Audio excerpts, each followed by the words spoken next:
Let's get started. Welcome, everyone, for today's University of Texas Energy Symposium for January 20th, 2026, the first symposium of the year 2026. I'm Carrie King, research scientist, research scientist and assistant director here at the Energy Institute at the University of Texas at Austin. Before I introduce today's speaker, I will highlight upcoming speakers for the next 2 weeks. Next week, we'll have Tom Murphy, who is an emeritus professor of physics, astronomy, and astrophysics at UC San Diego. He will give a talk that's not about physics per se, but one titled Questioning Modernity. It's hard to say. What does energy do? So we'll talk about the roles of energy and how these are putting pressures on the environment and how to think about this holistically. 2 weeks after that, we will have Jake Jordan, who is the Chief Science Officer of ZeroCarbon. There is a talk in between that time period, and it will be a sort of Ask UT Energy Anything. So for February 3rd, not listed here, it will be an opportunity for students and people watching to ask a series of 6 UT Energy faculty and researchers various questions about energy relating to their expertise from business to engineering and sustainability. Today, it is a pleasure to introduce our speaker today, who is Jean-François Mercure. He's professor of climate policy, University of Exeter Business School, and the director of the unit newly established there, the Exeter Climate Policy. Title of his talk is Global Scenarios for Ministries of Finance to Inform Resilient Economic Transformation to Zero Carbon. A little background on Jean-François.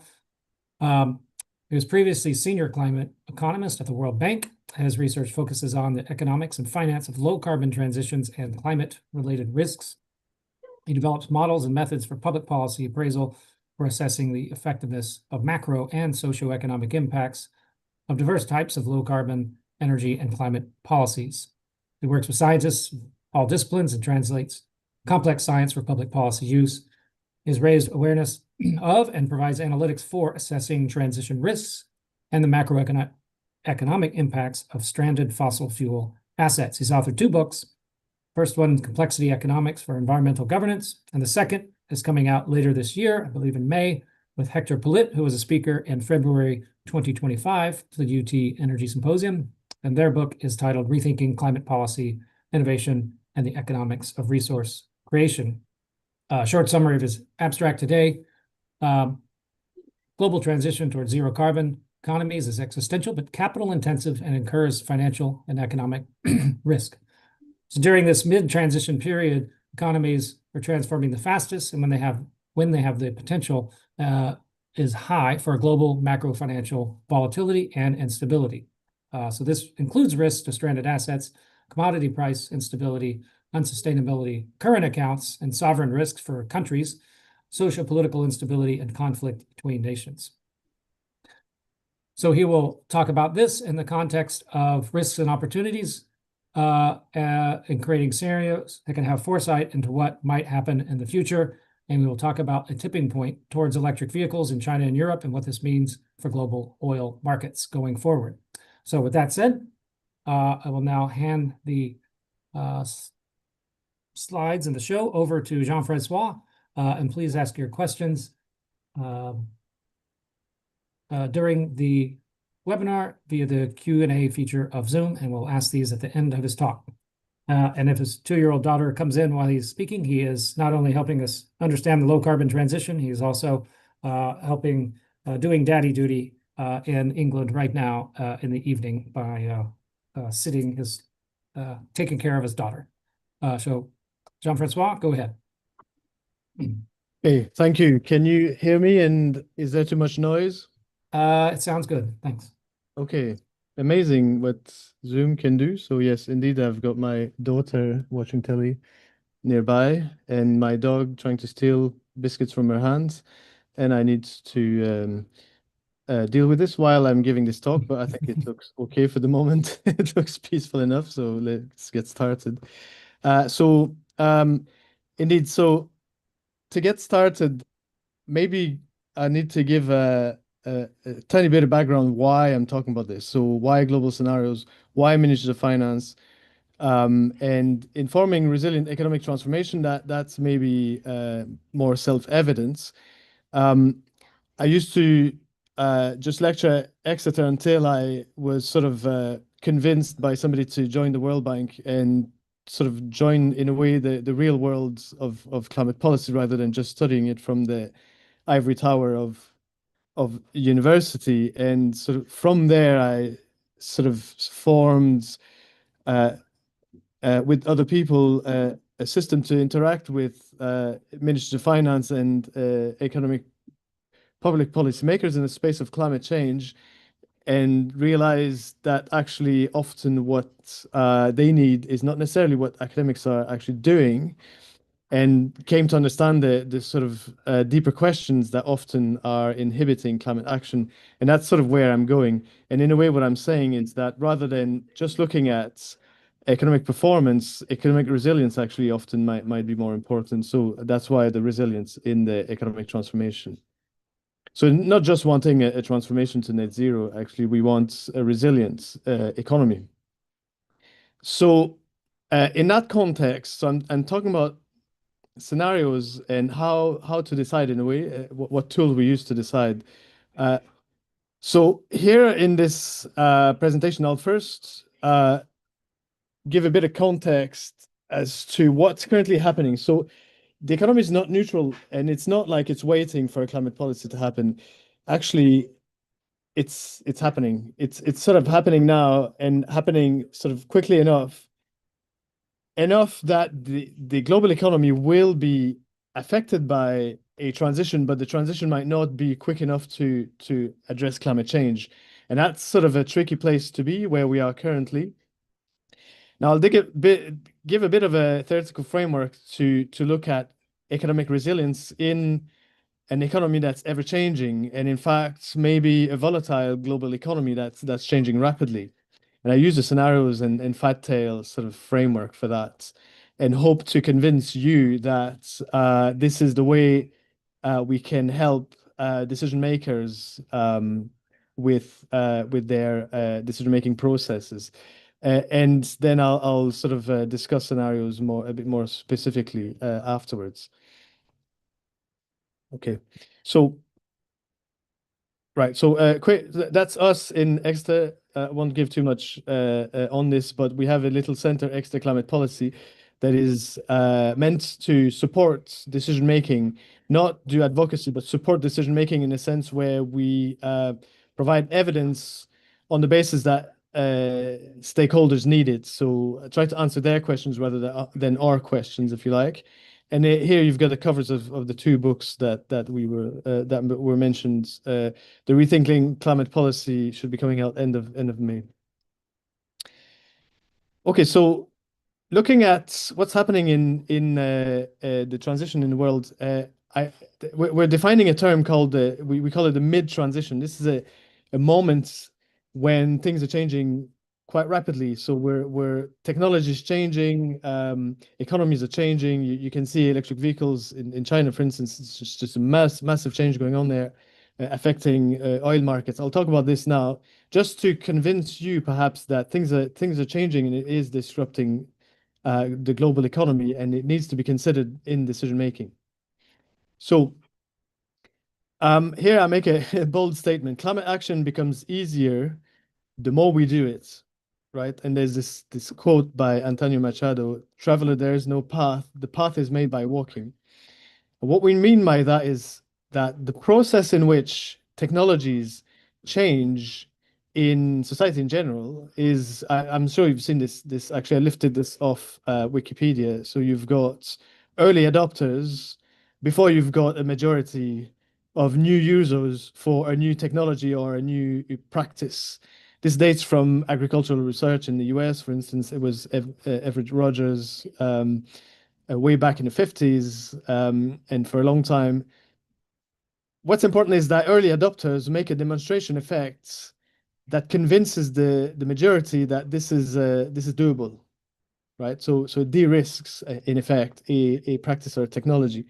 But typically, at the same time, you've got some kind of Moore's law going on where the costs are coming down with the cumulative addition of interest and adoption of the technology. In fact, the cumulative production of so the more units coming out the factory, the cheaper it is to make those units, and that attracts even more diffusion. So the early adopters contribute to really bringing the costs down of the technologies, and then there's no reason why new technologies can't beat the incumbent. So there's no reason why electric vehicles couldn't be cheaper than conventional vehicles.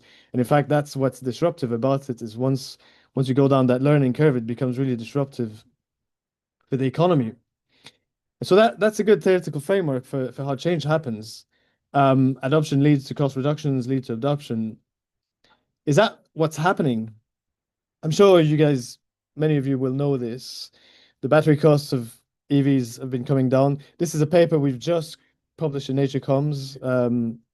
Please ask afterwards for the paper if anybody needs it. Battery costs coming down, the scale of production going up, and you can see vast majority is in China. Costs in China for electric vehicles are far below conventional vehicles. That's spilling out to the extent that now Europeans want to impose tariffs on Chinese vehicles because it's making their electric vehicles uncompetitive, and it's becoming complicated. But you can see China and then Europe and then US in the order of size of markets. And after that, the rest of the world is the tiny gray bit at the top. So that's important, and that's the process of change we're talking about. Actually, there's evidence. This is work we've done in Exeter, looking at a tipping points framework. So we're saying the conventional vehicle system has been very robust and stable for decades and decades. And now you can see in the three lead markets, Europe, well, Northern Europe, say China and the US, that there's a drop that's happening in conventional vehicles. So what we're showing in A here is the market share of ICEV, stands for internal combustion engine vehicles.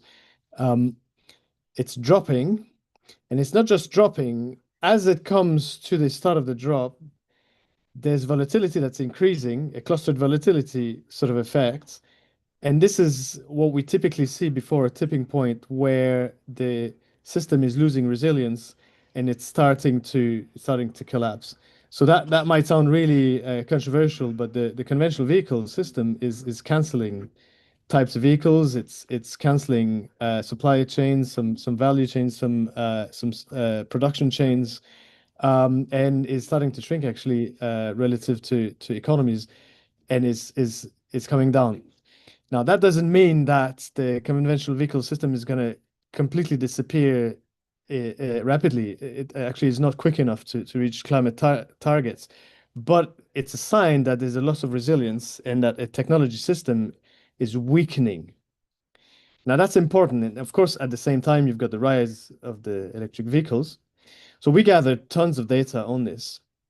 We can see that it's actually spilling out between countries internationally. So it's not just within these lead markets, but it's spilling out to neighboring economies. You can see over time that the market share, the share of sales of electric vehicles is growing in different countries, although the vehicles were mostly developed in the three lead markets. So there's grounds to think that other countries are getting on board and the costs are getting lower. Some countries are considering this, and think also of the fact that these vehicles offer an opportunity to reduce the drain on the trade balance that oil causes in a lot of oil importers, and that's quite an important, I think, factor in this. But okay, so this is happening, and good or bad in a way, because it's disruptive and it's reducing emissions. But a similar thing has been happening in renewables, and I'm sure a lot of you, I mean, Texas is a big place for renewables, and Europe and China, again, it's the same three lead markets. Solar energy, the IEA said it was the cheapest source of energy the world's ever seen just a few years back. Wind energy is also beating. So here you've got the costs of these renewables. Against in the background, the shaded area is the conventional fossil energy. So we're beginning to beat the fossil energy in a way. And of course, what's going to happen to fossil systems, that's going to be affected and maybe face some challenges. So that's sort of where I want to go. So what happens in the economy when we've got a rapid transition of technology like that? So it's not just that new energy comes in and new technologies appear. I mean, in a kind of Schumpeterian theory, you've got a creative destruction effect happening. So it's displacing something else that was there before. And of course, the system is growing. And so you've got a growing amount of energy. And I think some people might say renewables are not really displacing fossils, they're actually just appearing alongside. And that's to some extent true now. But as the pace of change really accelerates, I'm not sure that's always going to be true. Um, Kerry, tell me if at some point the background noise becomes too much because my daughter is. But It's if all you don't, good. We can't hear it. wonderful, amazing. Okay, so right, so we're headed in a world where we've got a coexistence of fossil energy and renewable energy competing, and you've got sort of two paradigms of a world that's a bit exclusive to one another. Now, they may coexist, but actually, because technology always has increasing returns to scale, then it's in a way unlikely that they coexist. In the long run, you think one of them wins. And if one of them wins, then the other suffers losses and potentially financial losses. So that then leads to some degree of volatility. And that I think is really important to think about. I mean, irrespective of whether it's good or bad, or irrespective of whether renewables are good or bad, think about the volatility that a rapid change would impose on economies. Okay, but first a bit of macroeconomics. So I think, contrary to some conventional wisdom, I mean, uh, there's been a lot of talk, especially if you think of Nordhaus, about how decarbonization would be costly. And that maybe was true some 15 years ago. But now I think it's turning around because solar energy is cheap, electric vehicles are cheap.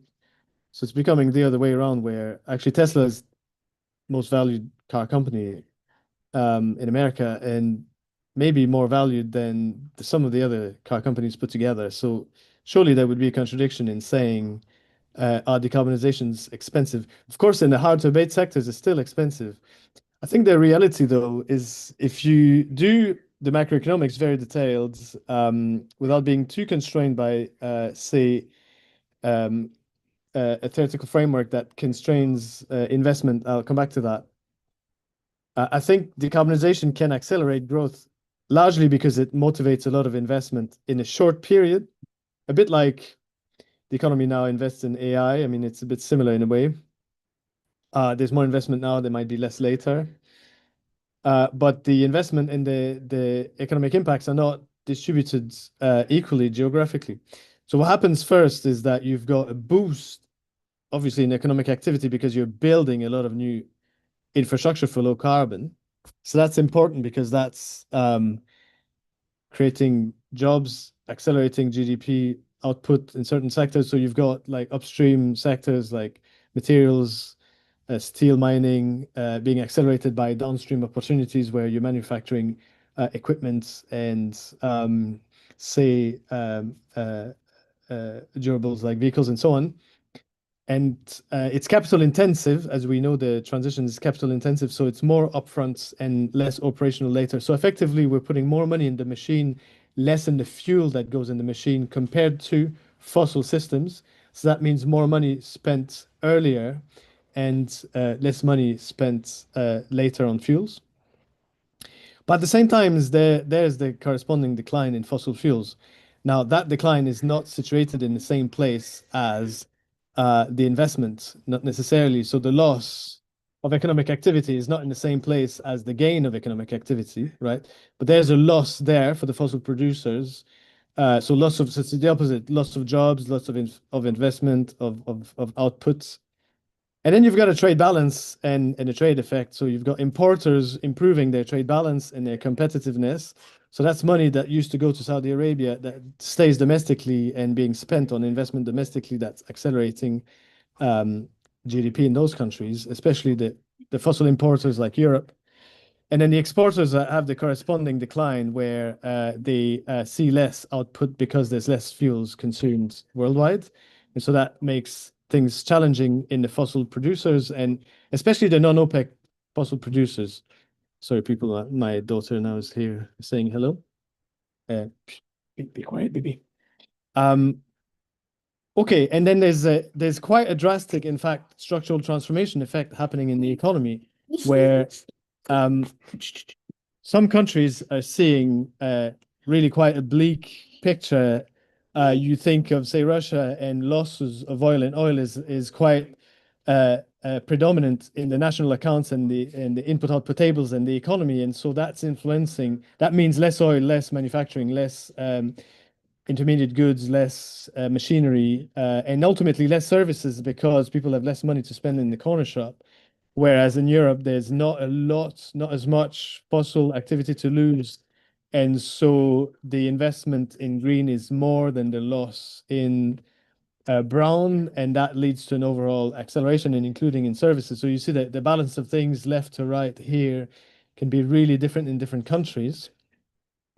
So I classified fossil exporters, fossil importers.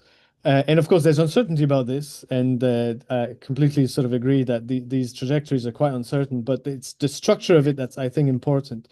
So there's a distributional effect happening, and so different economies will find that they have really quite different challenges. So, and in fact, this will get reflected in their ability to invest and the volatility they might see in a transition.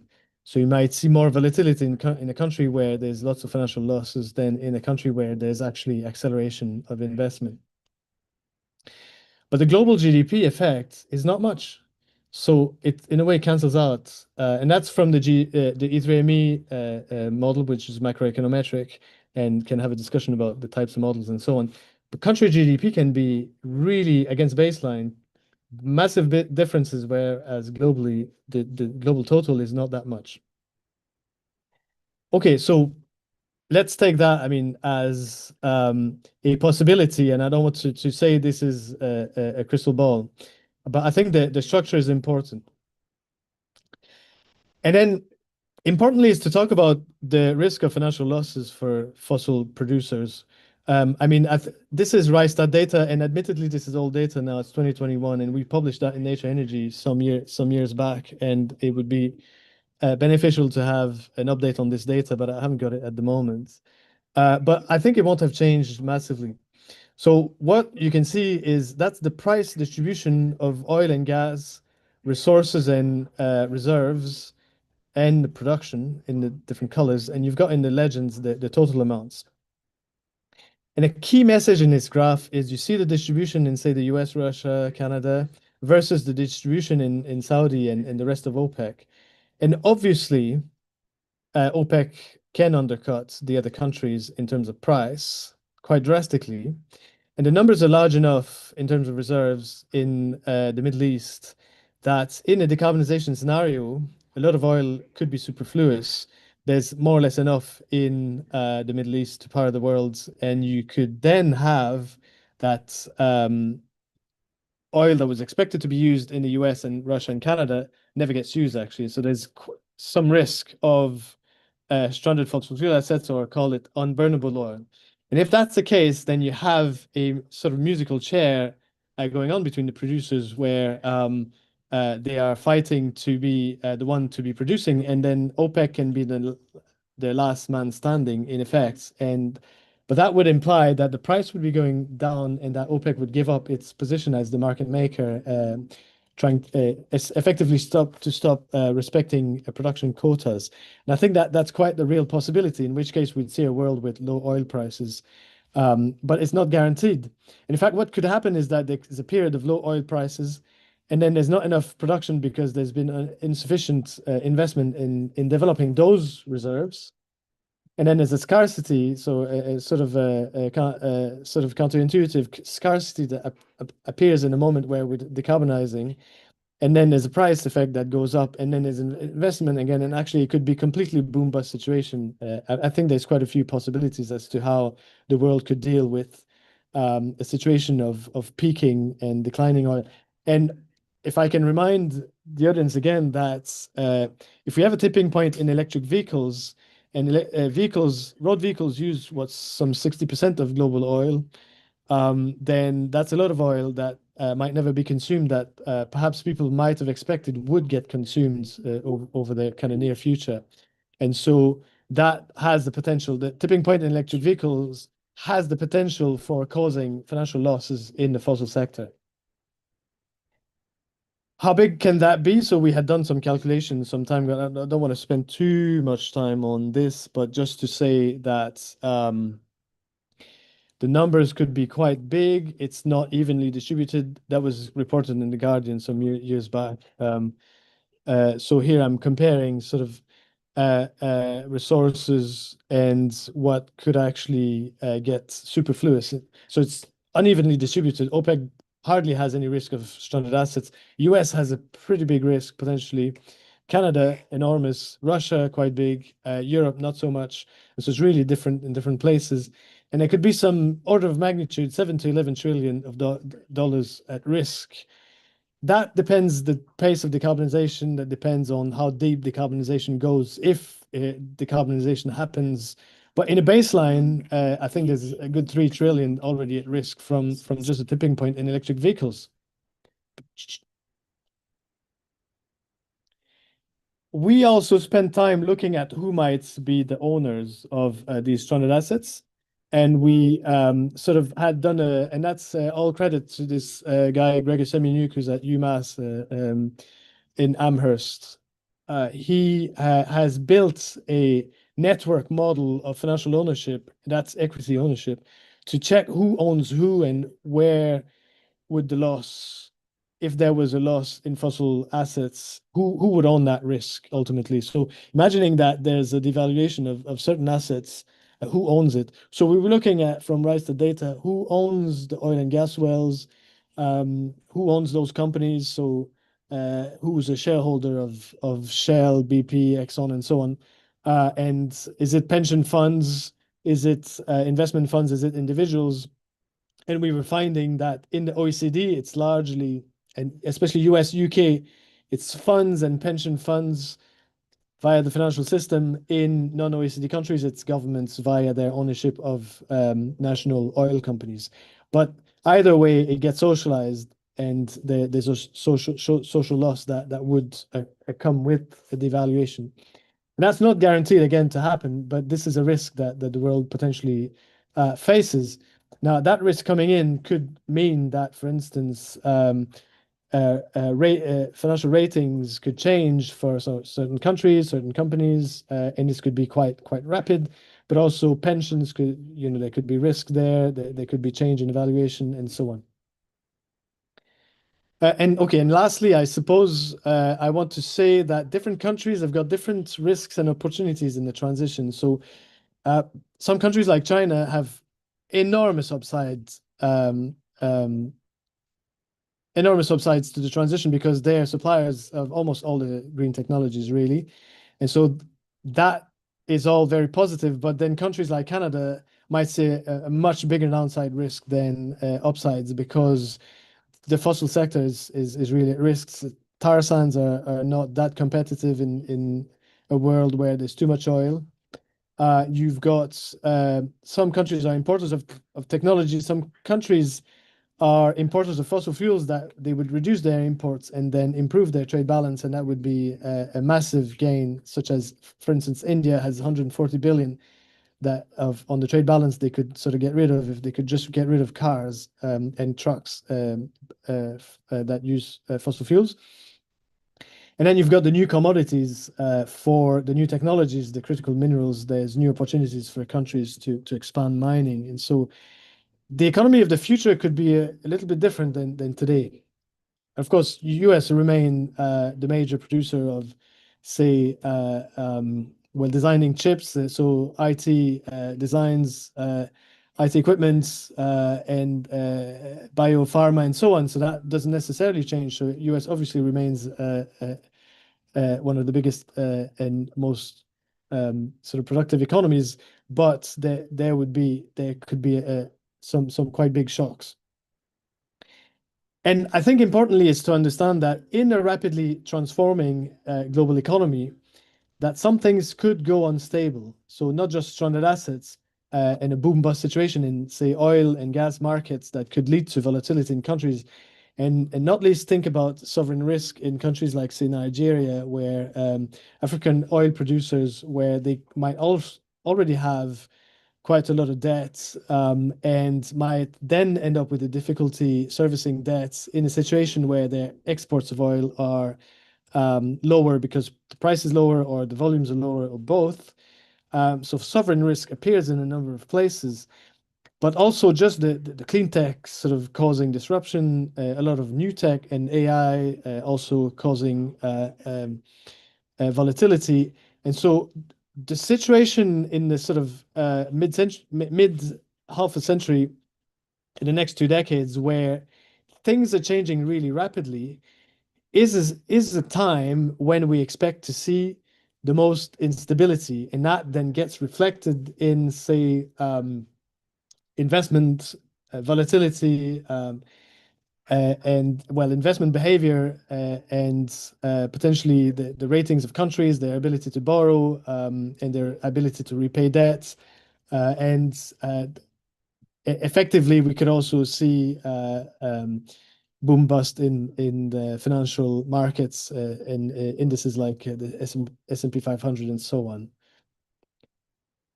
So that then suggests that Ministry of Finance don't just have to find policies to decarbonize. I think it's more complicated than that. And I think this is more acutely visible now in developing countries. And I know this from having worked at the World Bank for a while. In fact, it's quite difficult to borrow money in countries that are at risk of being downgraded. And after COVID, countries have a stock of debt and find it difficult to create fiscal space. In fact, now Ministry of Finance needs to navigate a volatile world. And not just that, there's conflicts around the world, and nobody could say that the Ukraine war is completely independent from fossil fuels. And in fact, it's not directly related, it's not directly unrelated. There could just be a lot more conflicts. And it's interesting to think about the fact that the fossil producers have power now because they have money now. If that they will have less power later, if they have less money later, now is the time when they are able to effectively cause more trouble if that's what they want.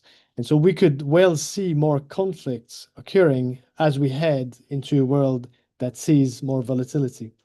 That's, I think, the key message of my presentation. And this is this figure and this message is part of an IMF working paper in 2023 that we've produced, colleagues and I. Okay, so starting from there, what do we do? What should Ministry of Finance do? So first, I might just like to introduce some context, some concepts. So the question is, let's say we create scenarios, and I'm thinking of IPCC scenarios or say NGFS scenarios. We're looking at scenarios to inspire Ministry of Finance and governments how to decarbonize. Now, if we give them just scenarios in which they happily and orderly decarbonize to 2100 and everything is very organized and works well, this is not that useful because that just tells them that there are conditions under which they could make it. And I think, given the risk I've talked about, imagine you're a hiker and you're on the ridge, and you're walking along on the ridge, but the ridge gets so narrow that at some point it's paper thin, and it becomes almost impossible to get to the other side, like you're on a tightrope. And there's wind, there's headwinds, and it becomes nearly impossible not to fall down. That's your sort of economy heading into a volatile world. That's the winds. And the chance of making it to the other side without something like a currency crisis or a financial crisis becomes difficult. And you could say that the modelers were quite guilty of not looking at that and not looking of only looking at successful scenarios, not looking at the ways in which things could really go wrong, right? So it's much more important for ministries, I think, to look at the different ways they could fall off that path than paths that seem to suggest that they're guaranteed to make it, right? So it's important to look at the sheer drop that's next to you, then at ignoring that drop and just walking as if it didn't exist. Yeah, so what should we be doing? Well, we should be doing some risk assessment rather than just fairy tales of scenarios that make it to the other side all happily. And which are the big risks then? I think there are risks of different kinds. There's supply chain risks, there's financial risk, there's currency risk. I'll give an example of risk. And in fact, the problem we have is that things cascade. They are not just isolated events. So typically why you would get a financial crisis is that one company would fail and it would, well, think of 2008 and you've got Northern Rock in the UK, you've got Lehman Brothers in the US, and you've got chains of failures after that come one after the other. So it's not that it was the fault of one person and so on. And it's actually a whole load of institutions that were highly leveraged, that were on the edge of failure, and then it just took a spark and then the whole thing kind of fell apart. So here I'm giving an example. It's not the London Tube is not important to study, but it's an example of cascading problems. So in the London Tube, when you have a delay, that train will cause other trains to have a delay, and those other trains will cause yet other trains to have a delay. Now, if I look at, I've got a 5-year data set of how long the delays were over 5 years, each individual delay of the whole London Tube. And what you find is that the likelihood of a delay happening is really highly heavy-tailed. Like the tail of it is large. And in fact, the risk of having a 4-hour delay is absolutely not negligible. Every day there's a chance you might have a 4-hour delay. Of course, what happens is you just leave the tube, you go elsewhere. But there's occasionally entire day delay. And that would seem like it's a system that's not really working. But I mean, millions of people take the tube every day. But millions of people are aware that the tube fails all the time. But I suggest here that the slope of this tail, effectively the probability distribution or the frequency distribution on the log-log graph, that slope has something to do with the resilience of the system. So when the system doesn't work well, it's got too many trains, too many people, and there's too many events that happen that kind of disrupt the flow such that you have cascading delays all the time, then the slope will be shallow and you'll be getting a lot of delays. But if you improve the system by, say, having more efficient use of signaling and maybe less trains on the tracks, but better use of space and maybe other public transport to reduce demand, then you might actually turn that line clockwise and you might improve flow and you might actually have higher resilience. And then having somebody sick on board or something happening on the tracks might not then cause such a cascade of delays all the way across the system. So you would have more buffers to absorb the problems. Now, I think the economy works the same as the London Tube. So the economy could be in a state where it has zero resilience, the financial systems say. That means that just a small insolvency could cause an entire unraveling of the system and then a financial crisis or a currency crisis. Or you could have a system where all the companies have got enough capital buffers and cash that actually an insolvency really has no implication whatsoever. And I think in 2008, we were very precarious, but earlier in history, we were less precarious. Okay, so then tail risk is what matters, right? So here I'm making the distinction between the normal distribution that has an inverted U shape on a log-log graph and a tail distribution where you have a straight line on a log-log graph. And I would challenge people to find asset prices that are normally distributed. They are almost never, pretty much never normally distributed. But what's important is how heavy is the tail, right? Is it -1 and is it -3? And if I challenge people to find the most heavy-tailed financial assets, well, I'd ask people to guess, but I'm unable to now. I do this with my students. In fact, is your president's new obsession with crypto. Okay, so here's a framework of economic resilience. So imagine that you're walking along a cliff and you want to know what's your resilience to gusts of wind that could push you over the edge. Well, it's your distance to the edge of the cliff. So if you're really risk averse, you'll walk quite a distance from the edge. But maybe you want to take pictures, so you want to go close to the edge. But if you go too close and the wind's 40 miles an hour, then, gust of wind could, push you over and then you'd fall down. So you want to know how far from the edge you are. So if, say, your financial system is really highly leveraged, then you are close to the edge of the cliff and it takes a relatively small gust of wind to push you over the edge. But if you've got large cash buffers, then maybe it takes a quiet, massive gust of wind, maybe no gust of wind can push you over. So here I'm looking at, say, you've got the red cross, the distance to the edge of the cliff, and your resilience is your distance to that. And in different systems, you could talk about what's the resilience. So in the tube, you could say how resilient the system is to disruption. Well, this tail slope, I think, is your distance to the edge of the cliff, right? And you could talk about supply chain resilience. So you think about how much duplication you have in the supply chain. Say, is a supplier replaceable or is it not replaceable? If it's not replaceable and there's a climate disaster, say, that happens, you lose that supplier, then a whole load of things stop working. And that's a bit like semiconductors being all made in Taiwan. That's really low resilience for the semiconductor industry. And if you had more duplication of manufacturers of chips, then you'd have less price impacts when there's a disruption in markets. And maybe not just climate disasters, in fact, maybe just a rapidly changing demand that Taiwan's unable to cope with means that you've got high price fluctuations in chips and long delays in, say, the delivery of, say, cars that use chips and so on. So supply chain resilience could be near the edge of the cliff, or it could be quite far from the edge of the cliff, depending on the degree of redundancy in the system.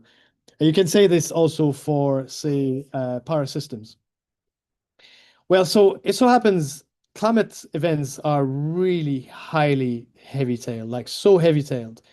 And that then gets reflected in countries' macro-financial variables, such as the exchange rate. And that's really important. A lot of people make massive mistakes assuming that you can describe them with normal distributions. And I don't know how aware people are of this, but when you've got a slope that's past -2, the standard past -3, the standard deviation is infinity, and past -2, the expected value is infinity. So that's Weizmann's decimal theorem of Marty Weizmann. It says something about that the expected value of damage is infinity for climate change. And you just can't use an expected value, so you have to use a tails framework. And last thing I would say about this is that imagine a country like Barbados or a small country that suffers climate disasters all the time. Then what might happen is that if climate events get more and more heavy-tailed, that gets reflected in, say, fiscal risk. So fiscal risk becomes heavy-tailed. So the amount of money they need to spend on rescuing people and facing climate risks or just repairing roads becomes heavy-tailed. So every year they know less and less what their budget is because it's just less and less predictable. And the disasters just eat up, say, half the budget in 1 year. They end up in debt sustainability problems because they have to borrow money from, say, the World Bank or other lenders just to cover the shortfall when they have a disaster. And surely there's a point at which the tail heaviness goes past a point at which we know debt is never going to be repaid. When that happens, they will have a currency crisis because they will default. Foreign investors will expect that they will default on the debt, and either they get rescued by the IMF or they devalue their currency, and they might never recover from this. And so we need to think about how to navigate this sort of situation And so that's part of it. In fact, you could have risk from the transition side that could be heavy-tailed just as much as you can have risk from the climate side that is heavy-tailed in that one. Okay, so application. So what should Ministries of Finance do? So I won't spend too much time on this because I've already talked for a while. I'll end quickly. What have we got as scenarios? So currently we've got the IPC scenarios, and the IPC scenarios I think are effectively they don't really look at how things could fail. They look at how you could achieve decarbonization. They look at what would happen with the climate if we don't do anything about decarbonization. They articulate a bit the UNFCCC process, but they are ultimately inconsistent with what Ministry of Finance are doing, which is NDCs, nationally determined contributions. So that's their national plans for addressing climate change and their long-term strategies, both things which they submit to the UNFCCC process, but that are some of them don't match up to the IPCC scenarios that you see in the report. So in a way, those scenarios are a little bit disjointed, and maybe the scenarios you have, the global scenarios in the reports, are not that useful for Ministry of Finance. I mean, they're useful for making the case that climate change needs to be addressed and so on, and what happens if we delay and so on, but it doesn't help policy design, and it doesn't help a risk assessment either. Now, I guess the new system that's been developed is the Network for Greening the Financial System. That's the network of central banks, and they are focused on risk assessment. That's financial risk assessment, and it's an assessment of financial stability, and that's important, and that's been done quite successfully, actually, and really credit to them. It's hugely successful. It's adopted by almost all the central banks of the world, really, and it's excluding the Fed, though it's got to be said, but except for, and of course, that's very political, but all of Europe and a lot of Asia and Africa and so on. And that's been quite useful discussions as to how the world could evolve, how disorderly a scenario could be. But still not that useful for policy design at Ministry of Finance, which are designing the policies to decarbonize, because that's focused on what financial stability and what could cause risk to, say, the banking system. We don't just want to know about the banking system. We want to know actually about how to navigate volatility in a changing world, an unstable mid-transition. So what have we got? Well, we don't really have anything at the moment. And I would say, if you look at the policy cycle where you set an agenda, you formulate policy, you take decisions, you implement policy, you monitor and evaluate and go back to agenda setting. I think UNFCCC has set the agenda. I think the NGFS stress tests and addresses how well the systems are working, but for policy design, you haven't got anything yet. And I think that's the next step. So we need to support Ministry of Finance with assessing fiscal risk, financial risk, and policy design. So what policies will navigate this mid-transition? And that's my last slide. I would say that ultimately you could look at it in terms of, are we going to have a stable world, an unstable world? Are we going to have a rapid transition or a slow transition? And high climate impacts or low climate impacts given the existing emissions? And how does a Ministry of Finance or a government take economic decisions in that world? And there's fiscal risk, economic opportunity, financial stability, and structural transformation to sort of understand, and questions about risks, jobs, cost of living, inflation, and it's not really just GDP. GDP is really too narrow a metric to look at than these range of questions. But also risks to pensions, systemic risk, leverage in the financial system. And leverage needs to happen because we're borrowing in order to invest in green. So yeah, my conclusion is just this: climate action is more complicated than just decarbonization, and it may not be successful if we start from a low point of resilience. So if economies are too unresilient, too low resilient, they have no chance of navigating the mid-transition. They have to build resilience in order to navigate that. They have to be able to absorb problems because there will be problems and there will be shocks and it will be complicated. The mid transition is the point where the economy is transformed the fastest. That's where we can see the most shocks and the most instability. We need to navigate that. Policy must improve resilience to be able to navigate that. And we need tools for Ministry of Finance to navigate the mid transition. So that's it. That's my message for today. So I'll just stop there. Okay, thank you very much, Jean-François. So we have a couple of questions. So again, please feel free to ask your questions going forward. So one here is kind of going back to the middle of your talk on innovation. What conditions are necessary for renewables to displace fossil fuels rather than exist side by side? So maybe what kind of metrics would you look for? How would you know it's not just addition, but it's displacement? Yeah.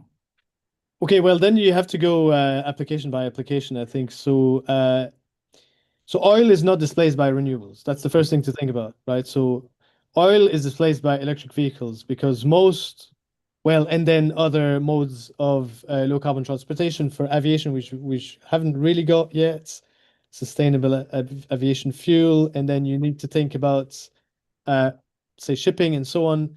So it's mostly roads, and then these are the modes of transport. They are displacing oil.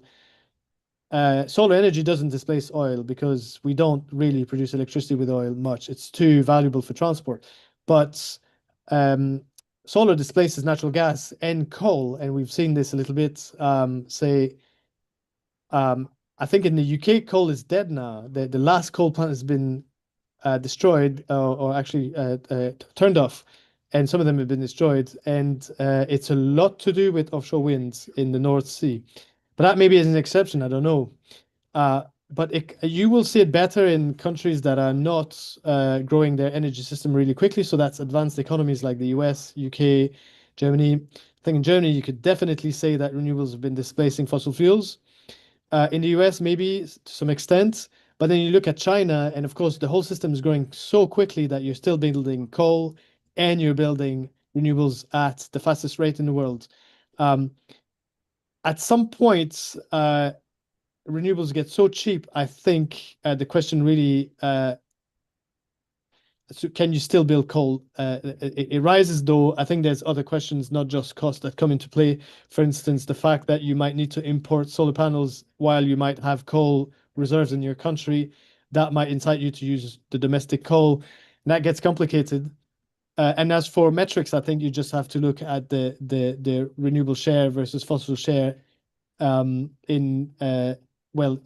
EV share to be able to really understand the details of how the energy system is transforming itself. Okay, here's another one.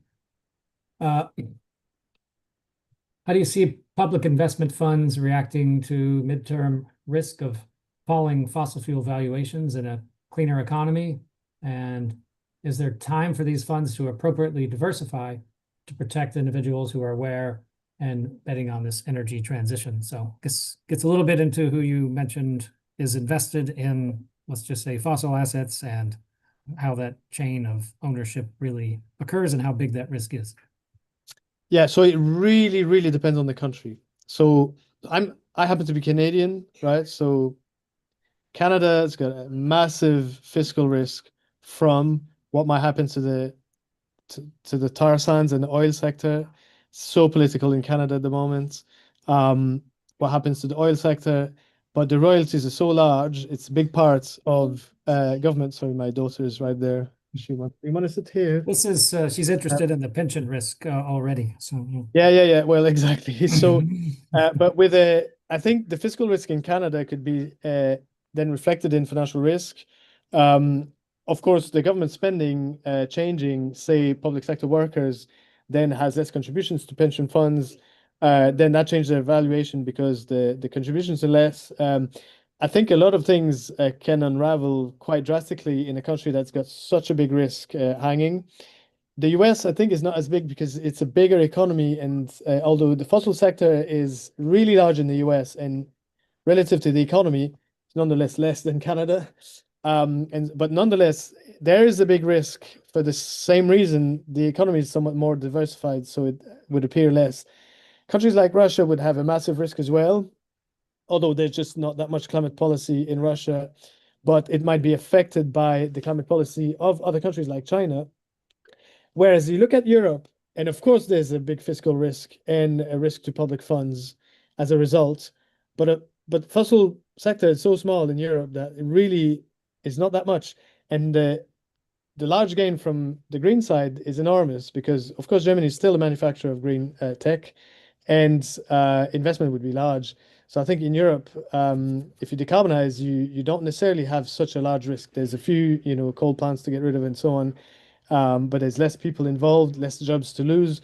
So the picture is really quite different. And I think in China, it's mostly largely gains that you'd have in India as well, because it's a massive drain on the trade balance. So the public funds, depending on those fiscal transformations, really react completely differently in different countries. But you have to consider other things like population aging. And in Japan, say population aging is a massive sort of drain, and that combined with changes in economic structure might really be quite problematic.